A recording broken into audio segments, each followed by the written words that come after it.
So, b'siyata d'shmaya, we're looking at tonight's Midah of Netzach, ShebeHod, the next step of understanding this notion of glory, of Hod, splendor, personal value, potential, v'chulei, v'chulei. So we're trying to understand a little bit of a deeper level over here. So, what is this concept of Netzach, ShebeHod? So I think this is really a lead-in, as we've already seen so many times, that Netzach and Hod are complementary virtues, complementary Middos.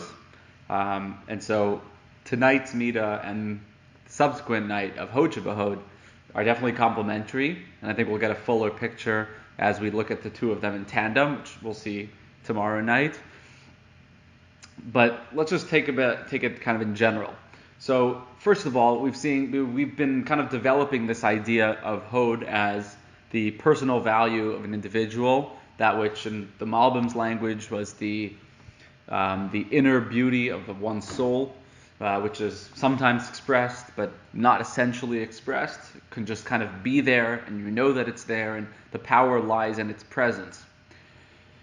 And so when we're looking at the first step of understanding Netzach ShebeHod, is understanding the concept of Netzach was this eternal fight. It's Nitzachon, which, as we saw, Rav Nassan, the student of Rav Nachman of Breslov, explained that the idea of the connection between Netzach and Nitzachon is that true victory is eternal. Right? A temporary victory can hardly be described as victory.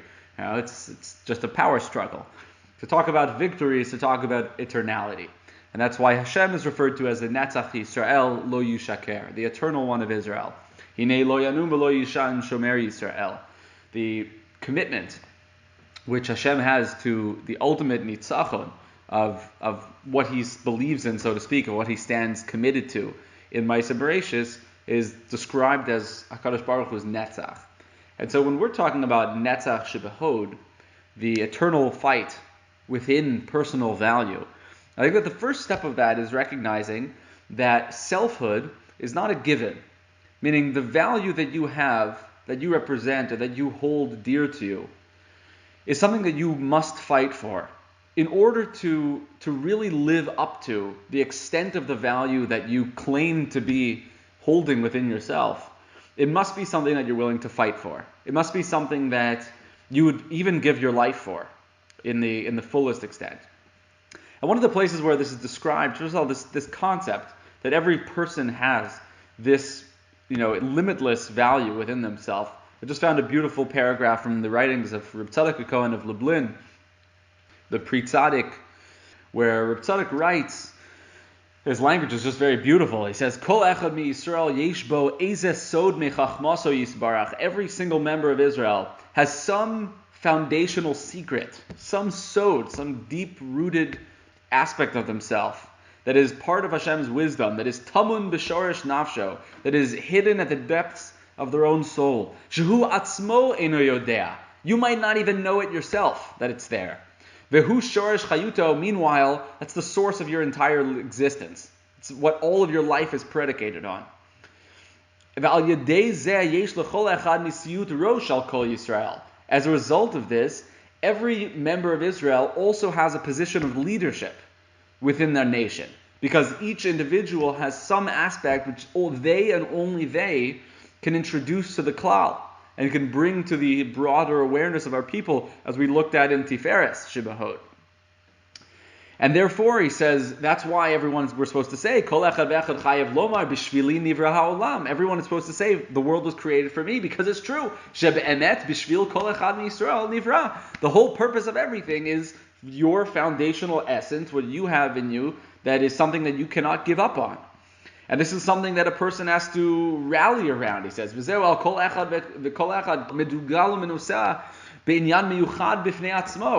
he has something that he must rally around and carry that torch of his own uniqueness above everything else, and consider it in reality that the entire world would be worthwhile for this thing, and that they need him for this reason.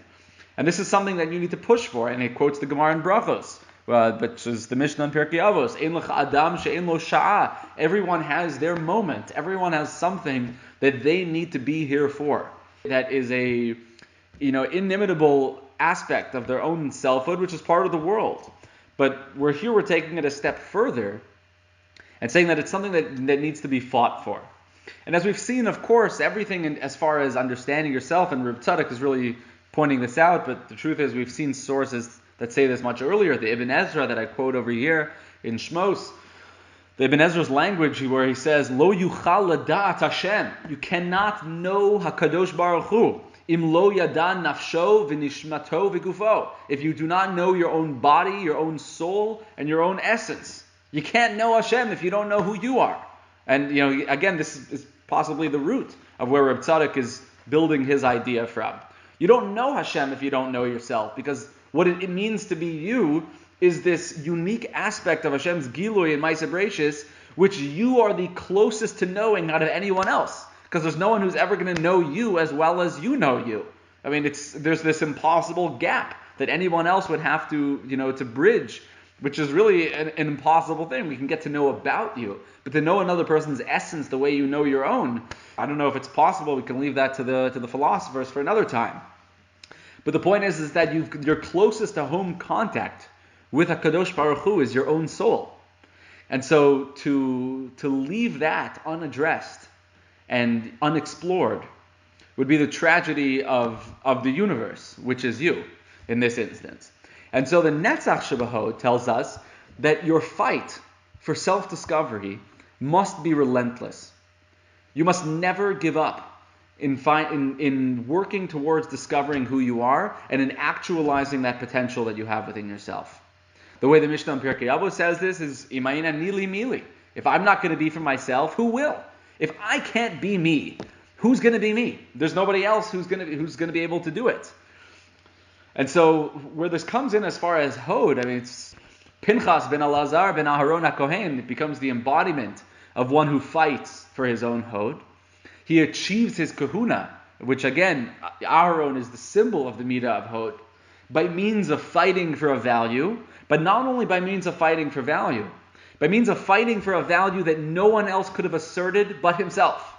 So the way that Rashi brings us down from the Medrash, right, is the Karyana de Igrasa Iu Lahavi Parvanka, where the halacha is by Kanayim Pogimbo that only the one who acts out of a pure, unadulterated kina for what he believes deep down to be the truth, without going and trying to ask the halachic shaila, it is only he who can successfully fight for that value. It is only somebody who feels it within themselves. As soon as you'd bring it up and ask the Beis Din, you would have lose your chance, and if you'd kill somebody, says the Gemara, he would have been a rotzeach for killing Zimri. And so the acquisition of Netzach ShebeHod, and really the transformation of Pinchas into becoming a Kohen, is by virtue of his completely unadulterated self-expression, where he is willing to put everything on the line in a situation in which no one else can tell him whether he's doing what's right or what's wrong. It is only by virtue of his own Hod that he is able to act out, and that's pumped at that point is where he becomes a Kohen. It's in acting upon that Hod and recognizing that I need to fight for this, come hell or high water, whether they'll kill me for this, whether they'll mock me, as the Gemara talks about that they actually did mock him, whether no matter what he's going to have to face, to fight for that Hod is what makes him into a Kohen, and ultimately which elevates him beyond his local circumstances. And this is why the Gemara right at the beginning of Brachos on Daf Hey Amud Aleph says that the things that matter to us most, which lie closest to the heart of our identity, are things which we must suffer to attain.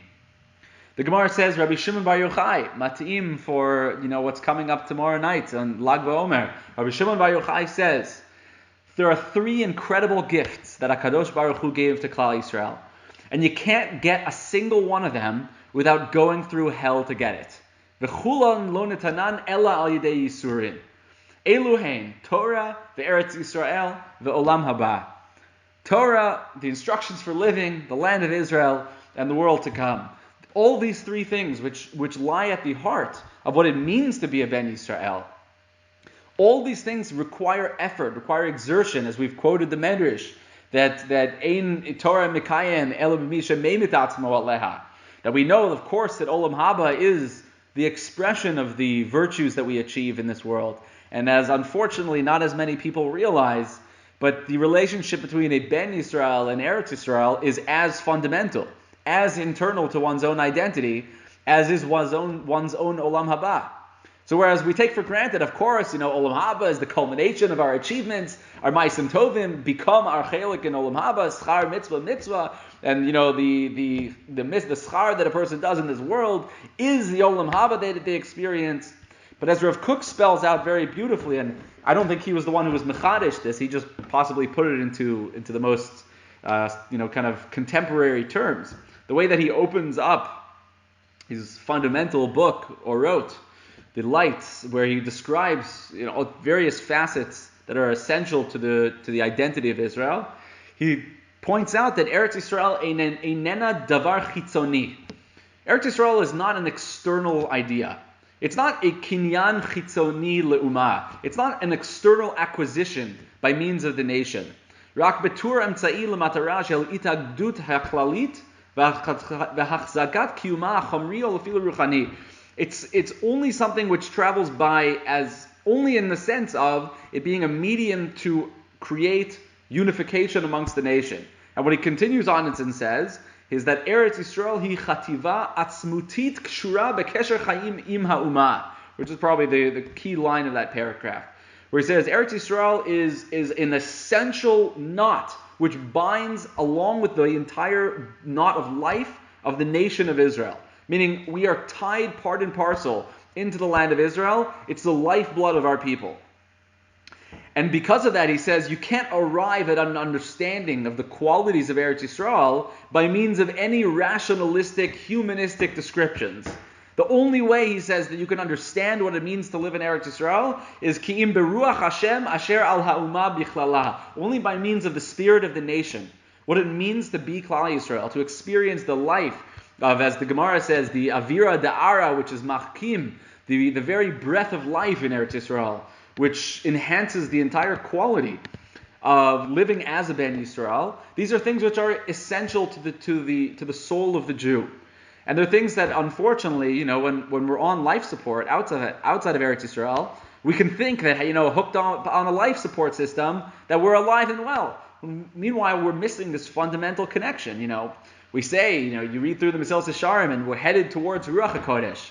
Yet the Gemara is explicit that Nevuah is not Shora in Chutz La'aretz. You can't make it to the destination. As the Gemara says, in Lav Nevi'im Heim, B'nei Nevi'im Heim. We're all prophets in training. Well, good luck achieving your goal. Good luck graduating out of school if you literally can't move on to that next level in your current situation. So I just bring this in kind of as a side point to point out that what the Gemara in Brachos here is saying is that things which are core to your own identity require effort, require exertion, require sacrifice in order to achieve. That Hod demands nitzachon, requires that struggle. And I think this is possibly also reflected in the Gemara in Chulin, where the Gemara talks about the famous idea of makom hinichu li avotai lihitgader bo, that where the Gemara talks about famous story about Rabbi Yoshua ben Zeruz, the son of the father-in-law of Rabbi Meir, testified in front of Rabbi Huda Nasi that Rabbi Meir that he ate this leaf of some vegetable in Beit Sha'an without taking truma, because he held that Beit Sha'an is not part of Eretz Yisrael. Whereas Rabbi Yehuda Nasi permitted all the produce from there. So there's this whole machloket that goes on. Bottom line is, they get into this example about Avodah Zarah, and they say, I don't understand. Until those times, people were, it was okay to have the Nachash HaNechoshet, and then all of a sudden they decide to destroy the Nachash HaNechoshet. What did Chizkiyahu think by destroying the Nachash HaNechoshet? So the Gemara says this line, Makom henichu li avotav lihitgader bo. My forefathers left me some space to fence in for my own, to make my mark on the development of our people. And this is where I am going to come to myself. And I'm not going to leave that place in the world without the mark of me being here, without me making the difference that I can make, being myself in this unique circumstance, that all of the confluence of life and history has brought me to being right here at this moment. So that the idea of makom inichulu avotai litgader bo is that if you find yourself in life, in a situation where you're the one present, and the situation is such that no one else is doing anything. So it's makom she'ein anashim, hishtadel lihiot ish. If you're in a situation where there's nobody else who can stand for the hod which is you must be menatzeach. You must step in and fight for that value. And ultimately, that is the only way to be true to your own hod. If it really is your personal value, if that's really what you are about, then you must fight the fight on behalf of that personal value. You must stand up for the thing that you believe to be your own and do whatever is within your power to accomplish it and bring it into fruition in this world.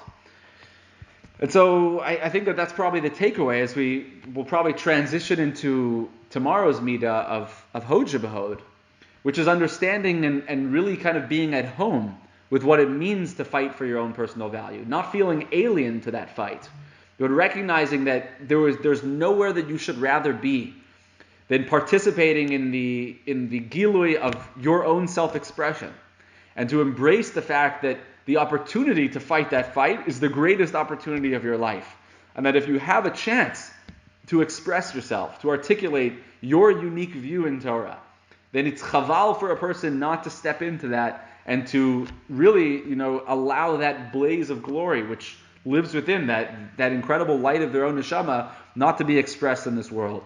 So whereas the Netzach ShebeHod demands that we take upon ourselves the mantle of that fight, Hod ShebeHod, as we'll see and we'll elaborate upon further tomorrow, deals with feeling at home and feeling like you actualize your potential, that you're actually satisfying who you are meant to be by being involved in that personal value which is you. That it's not like coming to terms with something that's outside of yourself and I guess this is my chalik and I got to do what I got to do. I guess this is my tafkid in life.